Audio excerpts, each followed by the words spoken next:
പത്തനംതിട്ട പെരുന്തേനരുവിയിലെ പുലിയെ പിടിക്കാൻ കൂട് വെച്ചു. ടാപ്പിംഗ് തൊഴിലാളികൾ ഉൾപ്പെടെ ചിലർ പുലിയെ കണ്ടു എന്ന വിവരത്തിന്റെ അടിസ്ഥാനത്തിലാണ് നടപടി. കെ അഭിലാൽ, ഈ പ്രദേശത്ത് കുറേ ദിവസമായി ഇത്തരമൊരു ഭീതി മനുഷ്യരുടെ ഭാഗത്ത് നിന്ന് ഉണ്ടാകുന്നുണ്ടോ? ഈ പരാതികളുടെ അടിസ്ഥാനത്തിൽ ഇപ്പോൾ കൂടുവച്ചു. എങ്ങനെയാണ് നിരീക്ഷണവും ഈ ഒരു ദൗത്യവും?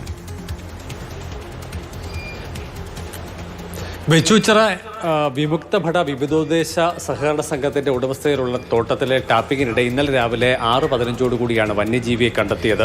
ജോൺ എന്ന ടാപ്പിംഗ് തൊഴിലാളിയാണ് റബ്ബർ മരങ്ങൾ ടാപ്പ് ചെയ്യാനുള്ള ശ്രമത്തിനിടയിൽ ചെളിക്കുഴിയിൽ നിന്നും വന്യജീവിയെ കണ്ടു എന്നുള്ളത് വിവരങ്ങൾ പോലീസിനോടും വനംവകുപ്പ് അധികൃതരോടും പങ്കുവച്ചത്. തുടർന്ന് വനംവകുപ്പ് സ്ഥലത്ത് നടത്തിയ പരിശോധനയിൽ നനവാർന്ന മണ്ണിൽ പുലിയുടേതിന് സമാനമായ കാൽപ്പാടുകൾ കണ്ടെത്തിയിരുന്നു. തുടർന്ന് Ranni divisional forest officer chief wildlife വാർഡന് നൽകിയ റിപ്പോർട്ടിന്റെ അടിസ്ഥാനത്തിലാണ് തൊട്ടടുത്ത ദിവസം തന്നെ ഇന്ന് ഉച്ചയോടുകൂടി അവിടെ കൂട് സ്ഥാപിക്കാനുള്ള നടപടികൾ ആരംഭിച്ചത്.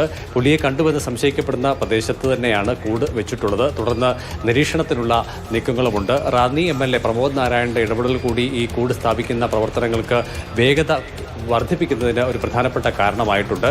പുലിയെ കണ്ടു എന്നുള്ള വാർത്ത പറഞ്ഞതോടുകൂടി ആ മേഖലയിലെ ടാപ്പിംഗ് ജോലികളടക്കം നിർത്തിവെക്കേണ്ട തരത്തിലേക്ക് കാര്യങ്ങൾ മാറിയിട്ടുണ്ട്.